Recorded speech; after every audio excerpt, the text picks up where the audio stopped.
Travis Wingoodsill. One of the fascinating things in my genealogy from 23andMe, not Ancestry.com, they were worthless, but 23andMe showed my patriarchal and matriarchal lineages all the way back to as far back as archaeologists have discovered and have allowed the DNA to be presented to 23andMe for comparison with their customers. And so they're able to trace back 100, 200 million years. I'd have to check it again to see if it's 200 million, and it might actually be,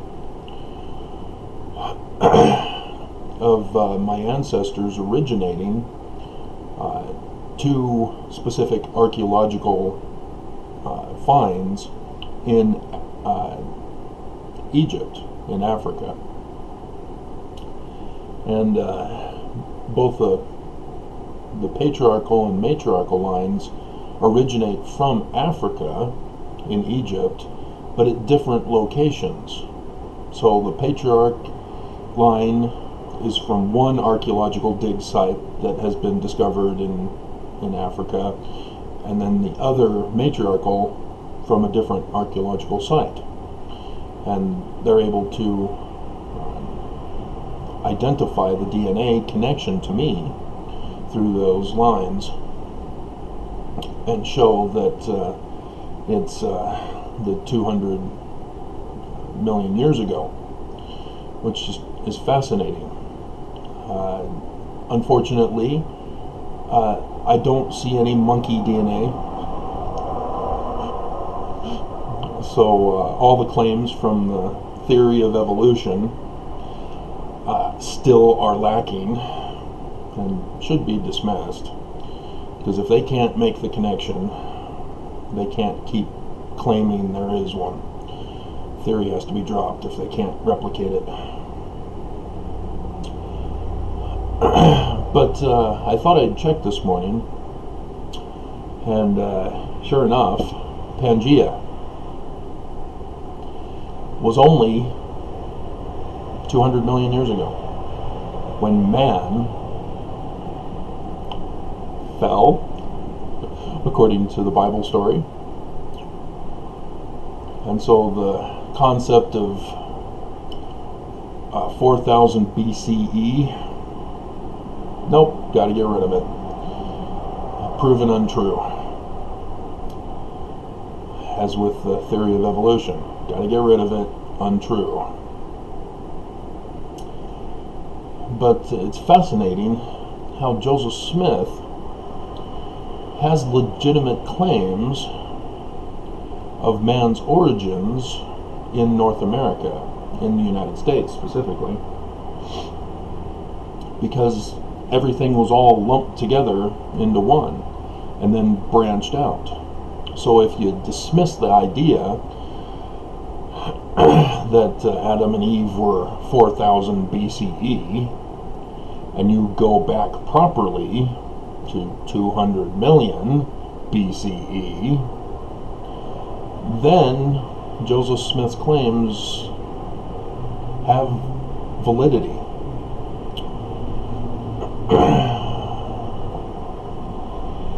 Because then you can see a migration occur as mankind gets separated depending on where they happen to be when the separation was occurring.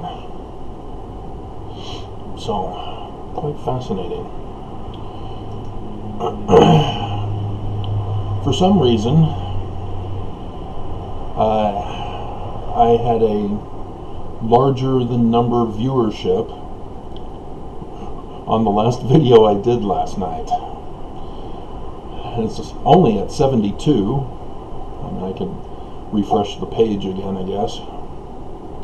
I'm kind of shivering. I'm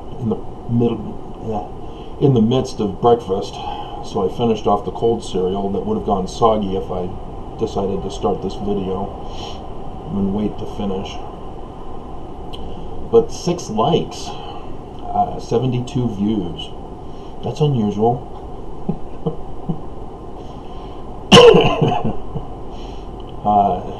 But it was for Dallin H. Oakes' private devotional for the youth. And so, yeah, I'm clueless as to what you guys will be interested in and what you guys will be allowed to view on YouTube, as both are factors in this. But one thing is clear, I'm losing more of my female audience. That is bizarre. And thus the video topic. I watched John Oliver's show from last night, and it was about Tucker and his white supremacism.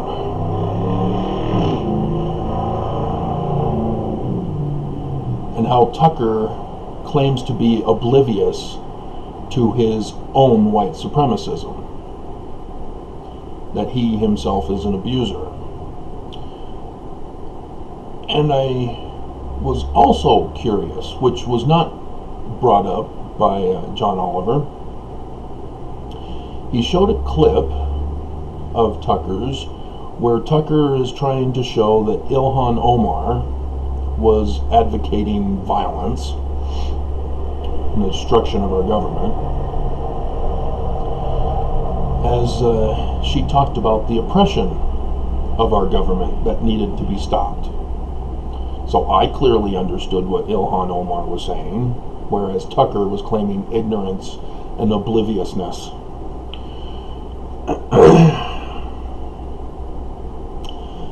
But I found it very curious that Ilhan Omar, while she's in government and talking about oppression of government, and knowing that she's Islamic and seeing her religious clothing she's wearing, as she's talking about oppression of America's government. I found that very curious. If you're unaware of Islam, they started around 600 BC or AD, with Muhammad as the point leader, and the Quran was written as the religious text for the movement. And he started off with a scorched earth war policy, just spreading out and conquering all who come upon them. If they don't convert to Islam, they were destroyed. The villages and towns burned and destroyed. Mass murders. They then conquered Jerusalem and eventually built a mosque on the ruins of the Jewish temples. And their religion is such that they oppress women. If you've been listening to the news for the past couple of decades, you hear stories of how women are stoned, murdered, kidnapped, beaten, abused, polygamous relationships, sex trafficking. And not to minimize the role of Islam, they are the number one religion in the world. And Islam is different than Christianity, as Christianity separates into different religions based on different interpretations of the New Testament.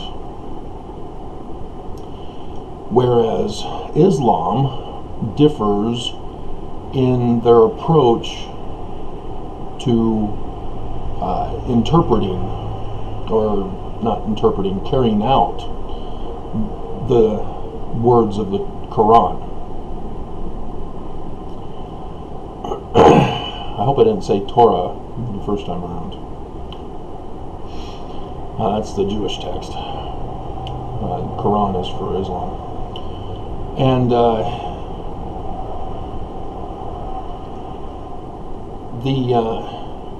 so you have your fundamentalists, who are the ones who do the jihad thing for the purpose of getting 72 Vestal virgins in the afterlife. And whereas others, they just don't like to fight. And so they interpret the Quran in a more peaceful manner, allowing Allah to do the destruction instead. But the differing sects in Islam are not congregational. They're more cultural, based on geographical environment. So your Iraqi Islam, your Iranian Islam, your American Islam, that difference. And that's a different type of thing, and you can't really say that they're a different Islamic sect as a result. It's like the difference between California Mormons and Utah Mormons and Mormons in a different country. It's that type of difference.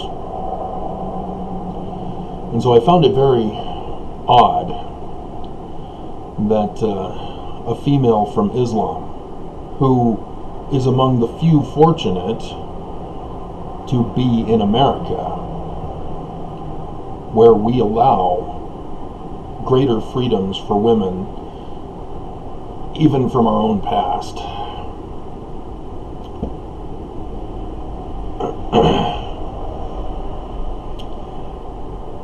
And she apparently seemed to be oblivious. As she's in America now, she can break free of the oppression of Islam. And yet she chooses not to, and instead goes and talks about protesting for the oppression, against the oppression of government upon the people. So I found that very curious. So likewise, when I look at my stats, and I see that I'm reaching out to Mormon women, even to ex-Mormon women, as I've talked about the trauma as a kindergartner, witnessing the sexual molestation of Beth on the way to school one day, and how that changed my life to prefer the company of women rather than men, and to embrace the cause of women, and that's the reason why pink is my favorite color. That's the reason why I like chick flicks. It's the reason why I wanted to go into women's fashion design as a little Mormon boy. And yet, despite my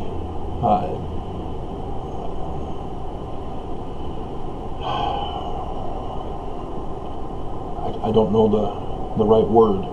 It's not quite empathy, but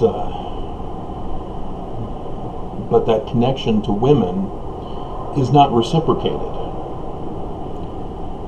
And women are treating me as if I'm oblivious to their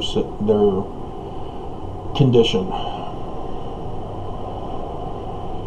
And yet here I am, constantly warning about what the church is planning to do to women to restore polygamy, and how I've done my own church history research and have found out that it's the Brighamite branch that has been blaming and accusing Joseph Smith in order to justify what Brigham Young implemented, and had been performing in secret behind Joseph Smith's own back, as they were purposely trying to get Joseph in trouble with the law so that they could take over the church. And they succeeded, but they had to have him assassinated. And it's disheartening to see that women just up and betray me, as I'm probably Mormon women's greatest defender. That is disturbing. That women could be so oblivious to the church's oppression of them that they don't realize the help and the support when it is offered to them by me. So that's unfortunate, as the percentage of women in my category who listen are dropping off also. So from my age all the way down, we're getting a shutout. And those are the women who are going into the church's millennium, who will be oppressed. And I don't think you realize that you aren't going to be able to just anger your way into getting them to back off. If you're unaware of the Spanish Inquisition and the book Witch's Hammer,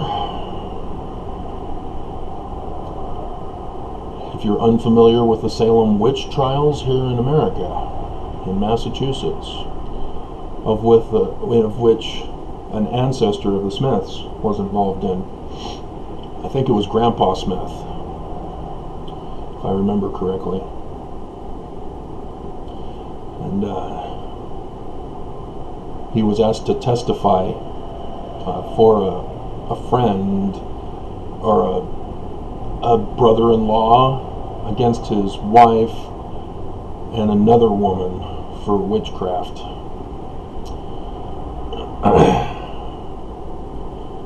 And so if you're thinking that Mormonism and the magic world view is the Smiths' religion, you're not aware of how anti-magic they were. But that's all part of the lies and deception that the church presents, and other scholars go down a rabbit hole trying to create a history that is completely devoid of truth about the Smiths. So, very, very curious that women, as a sampling from my own video representation seems to show that there's a denial of what is blatantly obvious, as Mormon women seem oblivious to the dangers that await them. And I have no clue how to reach out and connect with them. They obviously don't want me to.